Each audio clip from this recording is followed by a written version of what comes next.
السلام علیکم دوستوں بزرگوں، آج کی تعلیم کے ساتھ حاضر خدمت ہیں۔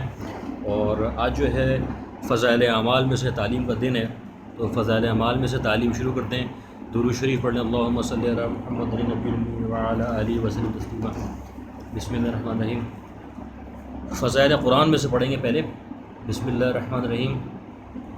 حضرت ابو ہریرہ رضی اللہ تعالیٰ عنہ نے حضور اکرم صلی اللہ علیہ وسلم کا ارشاد نقل کیا ہے کہ قرآن شریف کو سیکھو پھر اس کو پڑھو، اس لیے کہ جو شخص قرآن شریف سیکھتا ہے اور پڑھتا ہے اور تہجد میں اس کو پڑھتا رہتا ہے، اس کی مثال اس تھیلی کی سی ہے جو مشک سے بھری ہوئی ہو کہ اس کی خوشبو تمام مکان میں پھیلتی ہے، اور جس شخص نے سیکھا اور پھر سو گیا، اس کی مثال اس مشک کی تھیلی کی سی ہے جس کا منہ بند کر دیا گیا ہو۔ فائدے میں شیخ الحدیث لکھتے ہیں، یعنی جس شخص نے قرآن پاک پڑھا اور اس کی خبرگیری کی، راتوں کو نماز میں تلاوت کی، اس کی مثال اس مشدان کی سی ہے جو کھلا ہوا ہو، اس کی خوشبو سے تمام مکان مہکتا ہے۔ اسی طرح اس حافظ کی تلاوت سے تمام مکان انوار و برکات سے معمور رہتا ہے، اور اگر وہ حافظ سو جائے یا غفلت کی وجہ سے نہ پڑھ سکے تب بھی اس کے قلب میں جو کلام پاک ہے وہ تو بہرحال مشکی ہے۔ اس غفلت سے اتنا نقصان ہوا کہ دوسرے لوگ اس کی برکات سے محروم رہے، لیکن اس کا قلب تو بہرحال اس مشک کو اپنے اندر لیے ہوئے ہے۔ اللہ پاک جو ہے قرآن پاک کو پڑھنے کی توفیق نصیب فرمائے اور پابندی سے، اور رمضان کے اندر جو ہے وہ ایک خاص موقع ہوتا ہے، تو رمضان کے اندر جو ہے خاص طور سے اس کی تلاوت کرنی چاہیے۔ فضائل نماز میں سے ہے،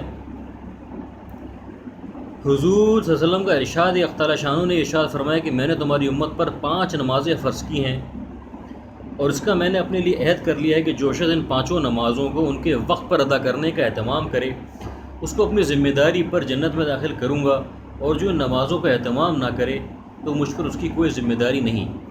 فائدے میں لکھتے ہیں شیخ الحدیث کہ ایک دوسری حدیث میں یہ مضمون اور وضاحت سے آیا ہے کہ اللہ تعالیٰ شانہ نے 5 نمازیں فرض فرمائی ہیں، جو شخص ان میں لاپرواہی سے کسی قسم کی کوتاہی نہ کرے، اچھی طرح وضو کرے۔ اہتمام کا مطلب کیا ہے؟ اچھی طرح وضو کرے اور وقت پر ادا کرے، خشوع خضوع سے پڑھے۔ اللہ تعالیٰ شانہ کا عہد ہے کہ اس کو جنت میں ضرور داخل فرمائیں گے، اور جو شخص ایسا نہ کرے اللہ تعالیٰ کا کوئی عہد اس سے نہیں، چاہے اس کی مغفرت فرما دیں چاہے اس کو عذاب دیں۔ کتنی بڑی فضیلت ہے نماز کی کہ اس کے اہتمام سے اللہ کے عہد میں اور ذمہ داری میں آدمی داخل ہو جاتا ہے۔ ہم دیکھتے ہیں کہ کوئی معمولی سا حاکم یا دولت مند کسی شخص کو اطمینان دلا دے، یا کسی مطالبے کا ذمہ دار ہو جائے، یا کسی قسم کی ضمانت کر لے تو وہ کتنا مطمئن اور خوش ہوتا ہے، اور اس حاکم کا کس قدر احسان مند اور گرویدہ بن جاتا ہے۔ یہاں ایک معمولی عبادت پر، اس میں کچھ مشقت بھی نہیں ہے، مالک الملک دو جہاں کا بادشاہ عہد کرتا ہے، پھر بھی لوگ اس چیز سے غفلت اور لاپرواہی کرتے ہیں۔ اس میں کسی کا کیا نقصان ہے؟ اپنی ہی کم نصیبی اور اپنا ہی ضرر ہے۔ اللہ پاک ہم کو جو نمازوں کا اہتمام کرنے والا بنا ہے، اصل جو ہے وہ نماز کا جو ہے وہ اہتمام ہے۔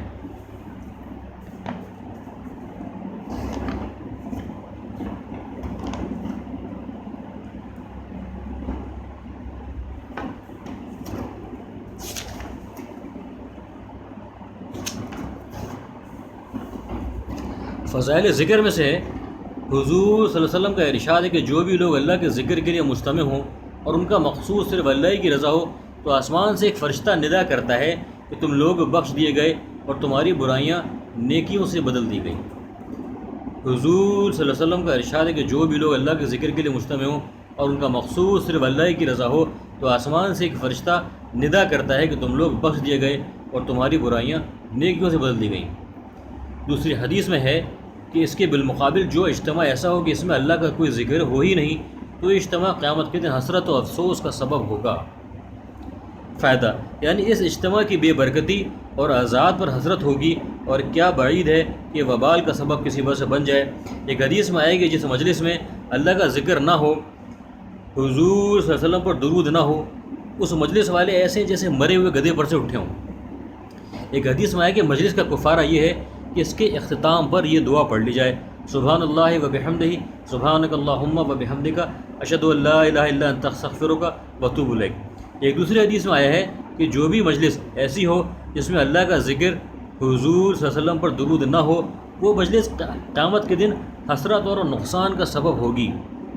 پھر خلا شانہ اپنے لطف سے چاہے مغفرت فرما دیں، چاہے مطالبے پر عذاب فرمائیں۔ ایک حدیث میں کہ مجلسوں کا حق ادا کیا کرو، اور وہ یہ ہے کہ اللہ کا ذکر ان میں کثرت سے کرو، راہگیروں کو بے وقت ضرورت راستہ بتاؤ، اور ناجائز چیز سامنے آ جائے تو آنکھیں بند کر لو، یعنی نیچی کر لو۔ اللہ پاک ہمیں جو اہتمام سے ذکر کرنے والا بنائے، اور چلتے پھرتے اٹھتے بیٹھتے جو ہے وہ ہم ذکر کرنے والا ہوں۔ فضائل تبلیغ میں سے ہے، نبی کریم صلی اللہ علیہ وسلم کا ارشاد ہے کہ جب میری امت دنیا کو بڑی چیز سمجھنے لگے گی تو اسلام کی ہیبت اور رفقت اس کے قلوب سے نکل جائے گی، اور جب امر بالمعروف اور نہی عن المنکر کو چھوڑ بیٹھے گی، امر بالمعروف اور نہی عن المنکر یعنی نیکی کی بات کرنا اور برائیوں سے روکنا چھوڑ بیٹھے گی، تو وہی کی برکات یعنی قرآن کی برکات سے محروم ہو جائے گی، اور جب آپس میں گالی گلوچ اختیار کرے گی تو اللہ جل شانہ کی نگاہ سے گر جائے گی۔ فائدے میں شیخ الحدیث لکھتے ہیں کہ اے بھئی خوان قوم، ترقی اسلام و ترقی مسلمین کے لیے ہر شخص کوشاں و سعی ہے، لیکن جو اسباب اس کے لیے اختیار کی جا رہے ہیں وہ تنزل کی طرف لے جانے والے ہیں۔ اگر در حقیقت تم اپنے رسول صلی اللہ علیہ وسلم کو سچا رسول سمجھتے ہو اور ان کی تعلیم کو سچی تعلیم سمجھتے ہو، تو پھر کیا وجہ ہے کہ جس چیز کو وہ سبب مرض بتا رہے ہیں، جن چیزوں کو وہ بیماری کی جڑ فرما رہے ہیں، وہی چیزیں تمہارے نزدیک سبب شفا اور صحت قرار دی جا رہی ہیں۔ نبی کریم صلی اللہ علیہ وسلم کا ارشاد ہے کہ کوئی شخص اس وقت تک مسلمان نہیں ہو سکتا جب تک کہ اس کی خواہش اس دین کے تابع نہ ہو جائے جس کو میں لے کر آیا ہوں۔ ہر حال، ہر آن، ہر گھڑی اس بات کو دیکھنا کہ اس وقت میں اللہ کا کیا حکم ہے، اور اللہ کے اس حکم کو حضور پاک علیہ الصلوۃ والسلام کے طریقے سے پورا کرنا۔ اللہ نے قرآن میں حکم دیا نماز پڑھنے کا۔ اب نماز پڑھنی کیسے، اس کے لیے رسول اللہ کا طریقہ دیکھا جائے گا۔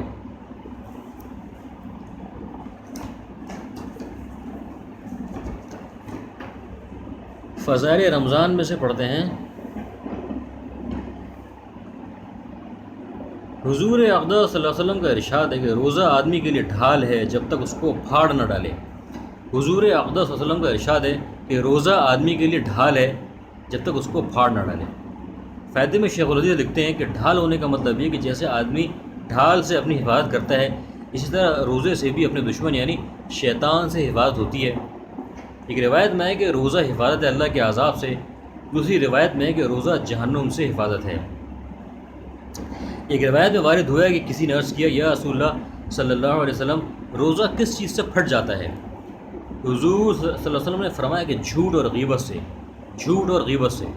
ان دونوں روایتوں میں اور اسی طرح اور بھی متعدد روایت میں روزے میں اس قسم کے امور سے بچنے کی تاکید آئی ہے، اور روزے کا گویا ضائع کر دینا اس کو قرار دیا ہے۔ روزے کا جو ہے وہ اہتمام کرنا، جو کچھ پڑھا کہ اللہ پاک اس پر جو ہے وہ عمل کرنے کی توفیق نصیب فرمائے، اور سن کر جو ہے پڑھ کر دوسروں تک پہنچانے کی توفیق نصیب فرمائے، اور دعا میں یاد رکھیں۔ ملتے ہیں انشاءاللہ اگلی تعلیم کے ساتھ۔ السلام علیکم ورحمۃ اللہ۔